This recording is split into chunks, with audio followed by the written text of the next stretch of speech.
Battlefield 2042 had the potential to ascend into greatness, with both Call of Duty Vanguard and Halo Infinite struggling to keep the spotlight in the FPS genre that year. Battlefield 2042 was primed to dominate a wide-open FPS market ready for the taking, with an unbelievably popular trailer driving excitement for this highly anticipated Battlefield release.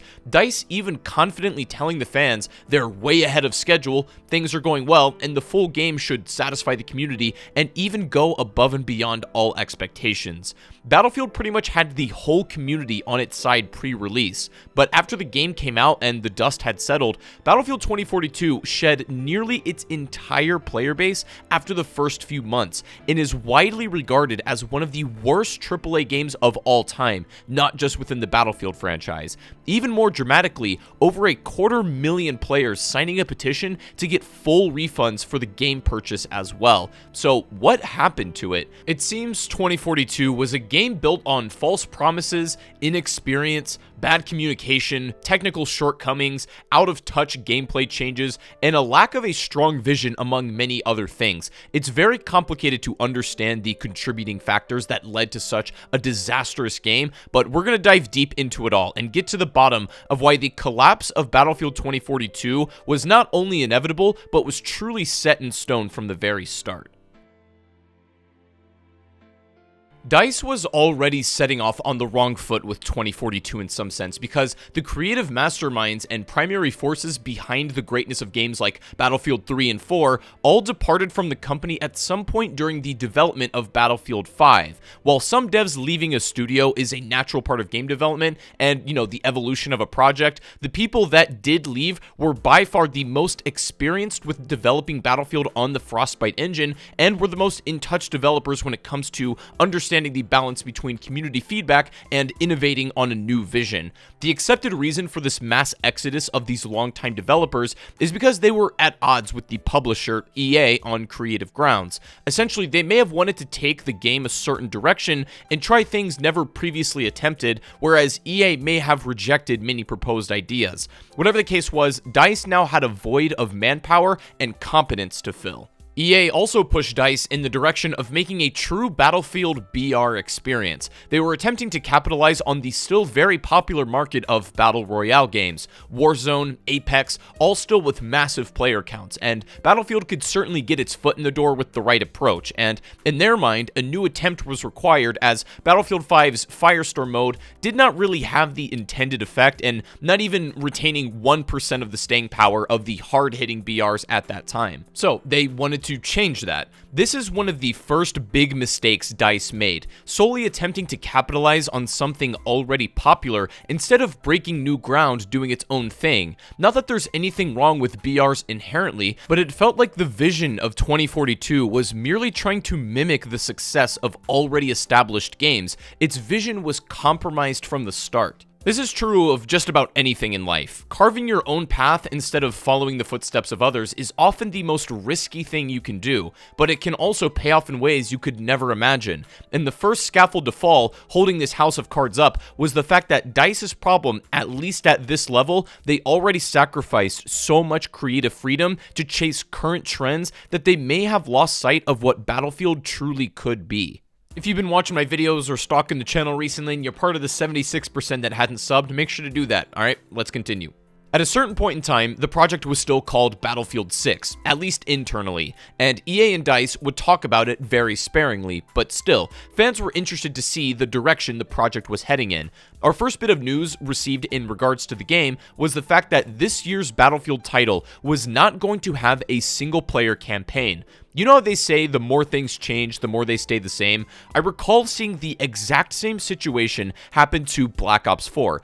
As soon as a staple FPS game like this announces that a single-player experience will no longer be present, it doesn't really matter what your reasons for that are. It's going to alienate a large portion of your player base. Believe it or not, but there's a large amount of gamers who exclusively buy FPS games just to play the story. DICE tried to reassure players that they were still building narrative story elements into the multiplayer experience. However, the problem with this, in my estimation, people need to get attached to the gameplay first before latching onto a story when it's told in this way. Think of Call of Duty Zombies, for example. The storyline came from organic interest from the community being curious about digging further into the lore because they found the core game at some level interesting enough to care about. Same deal with Apex Legends. While it's somehow tied to the Titanfall universe, people got interested more in the story of Apex slowly and organically as the time went on because they liked the game. And developers didn't even have to tell us they're adding story elements to Apex Legends. Our curiosity would just go and seek it out. With 2042, however, a lack of a single-player campaign and a weak method of storytelling in the multiplayer experience, this was already a huge step down in quality for the franchise. More so than that, the identity of Battlefield would be compromised to a degree as well without a tangible story mode to ground it in something everyone could experience. And DICE would often claim that the reason they aren't doing a single-player mode for this title was to focus on multiplayer, and I quote, "It's what they do best." What we do best, and we've done best across now the 2 decades the Battlefield has existed. So, fair enough. At this point, people were still on board for a banger Battlefield multiplayer experience. It was around this time some interesting announcements were made. During an investor call, EA claimed that Battlefield 2042 was way ahead of schedule compared to its predecessors, and that everything was going according to plan. When the public heard this, they took it as a sign that this could be one of the strongest Battlefield titles to date, and that coupled with the trailer dropping shortly thereafter, it's genuinely one of the best video game trailers ever made. This restored the spirit of Battlefield to veterans and even perhaps players who haven't enjoyed the series for some time. It was such a good tool for getting people on the same page and giving them a reason to talk about it again. And at this stage in the game, DICE and 2042 had the whole world in their hands. On the surface, it appeared 2042 was going to be the FPS game that makes waves this year. However, during this whole process, behind the scenes were a completely different story. During 2020, there were 3 major things that contributed to the nightmare that was 2042's development. These 3 things were by far the biggest contributing factors that all but guaranteed its failure. First, the worldwide pandemic made all the work shift to being done from home. This presented a plethora of challenges for DICE employees. The entire workflow had been interrupted, and what work can be done was now being completed at a much slower rate. With everybody divided and not in an office space, it became nearly impossible to work out bugs or test fixes as new builds of the game were going out every single day. You can imagine how much this muddied up the normal development of a project, but it's impossible to fully comprehend just how much more difficult the development process was on top of an already challenging project. DICE is fully aware this is one of their biggest setbacks. Second, and maybe a slightly less important reason, but a very major component nevertheless, the Frostbite engine Battlefield had been running on was always a few years behind the current project they were developing. Basically, this means they spent nearly half the dev cycle of this game purely getting 2042 on the most up-to-date version of said engine, to even begin interacting with and developing it on the most basic level. It killed a lot of time and resources, but it had to be done at some point, otherwise they'd always be making a game on an outdated engine, and this game just happened to be the one to take the fall. And with all of their, new big ideas they wanted to try, this was pretty much a sacrifice that had to be made. Third, and perhaps the most important one, the core ideas of Battlefield underwent severe changes during this time. Originally, Battlefield 2042 was going to be a battle royale, as stated before. In fact, mechanics like vehicle drop-ins, attachment swapping on the fly, and so on were all made specifically for BR mechanics, and it's pretty obvious to tell that much of the in-game systems were designed with BR in mind. At some point, EA and DICE retracted this idea,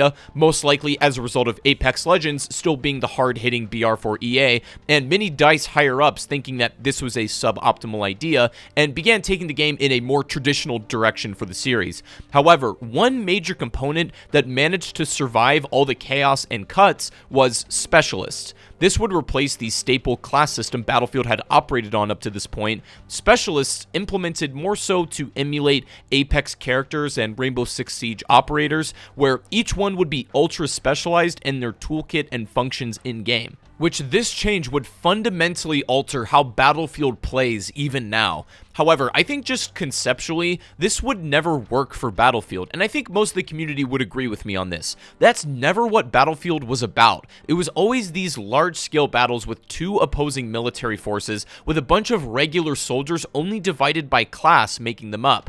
The more individualized characters of specialists make much more sense in a game like Rainbow Six or Apex, where it's a small band of, 3 to 5 people at a time facing another small group. It was just such a bizarre choice for a Battlefield game, and it was the clearest example of EA and DICE simply emulating and copying what's popular at the time. Specialists are just simply not fit for these large-scale situations that Battlefield is famous for, and their implementation is so sloppy. I mean, hell, the menus and UI are damn near the exact same as other games. And let's be honest with ourselves, much of the reason that specialists were implemented as well, it would be another revenue source for DICE to make money on this game, as they could sell skins much more effectively with specialists rather than they could with, more traditional soldiers. On top of all those factors, more baffling changes to gameplay were made. While doubling the player count for Conquest to 128 initially sounded absolutely insane and amazing, I personally think it was really poorly done in 2042. They mentioned how they couldn't just take a regular old Battlefield map, double its scale, and call it a day. They essentially had to remake the entire flow of gameplay again, and as far as Conquest goes, I played it in a technical preview and also when it fully launched, and in both cases, it's so awkwardly paced. This mode was clearly not ready to come out of the oven. Technical issues aside, for now, I mean, we'll get to those shortly. But something about the pacing of just the core, vanilla Conquest experience of Battlefield was off. They even had a silly, quirky name for the dead zones in their maps, and trust me, there's large swaths of nothingness in a ton of these maps. They call them clusters. You have these areas that are action-packed and basically like micro battlefields, and then you have less hectic areas in between to slow the pace of gameplay for a moment and to reward vehicle gameplay. I like all this stuff as a pure concept, but the implementation was just truly not good to me. I bring all of that up to say, Battlefield 2042, before it even officially launched, had so many questionable decisions made behind the scenes that as more of this info started to come out, fans were growing skeptical if the claims that development is really going that well were actually true at all. EA and DICE sold everyone on the initial hype and the idea for their game. You really can't blame them either. I mean, the dynamic weather events, the map events, and so on were really supposed to take that sandbox Battlefield gameplay to a whole new level, and that's what DICE promised. And so that's what fans invested themselves in and were ultimately expecting. And then that brings us to that fateful launch day. November 12th, 2021 was one of the most infamous days in Battlefield's history, with all of the rumors of the technical preview being on a much earlier build of the game, so the excuse was the final product will be in much better shape. That all came crashing down as soon as people started playing it. I cannot even begin to describe all the technical issues this game had on launch. Not only that, but there were entire Reddit threads documenting every single error that was causing bugs in this game, and an insanely long list of just blatantly easy game design things that are core to the infrastructure, not necessarily exclusive to Battlefield, but just things that need to be present in your game when it launches. Leaderboards, for example, or just like any basic thing within the UI that was just horribly integrated into Battlefield. And apparently a lot of the UI was outsourced at the very last minute, which may describe why all of that is such a mess. But in any case, a game that is severely lacking not only in content and features, but is just from a technical perspective completely broken. DICE was about to go on holiday vacation, and the game was in a beyond unplayable state. I often use the term half-baked when I'm talking about a game or a feature that was released too quickly, but half-baked doesn't even cut it here. This shit was still just warm dough. It set the record for the most unfinished AAA game ever made, but the ridiculous amount of bugs and technical issues aside for a second, this game didn't even, again, have a ton of content. There wasn't a huge selection of maps, the game launched with less guns than its predecessors, and modes like Hazard Zone, which was basically going to be EA's Warzone equivalent, was supposed to be its own entity and free-to-play experience that was ultimately a shell of its intended concept, and then they just shoved it into the full 2042 package.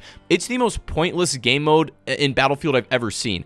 I've played it twice, and it's the most hollow experience I've ever had. I mean it when I say, I have never seen a game more mangled, and it felt like every component of this game is just being held together with duct tape, and in some ways, that's not even a joke.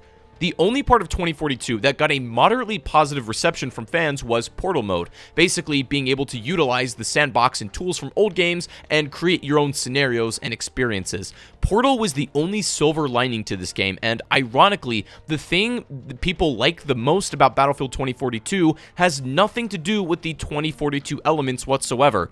All of this combined with DICE being almost radio silent for a bit after its launch caused the player count to plummet to a degree I have never seen.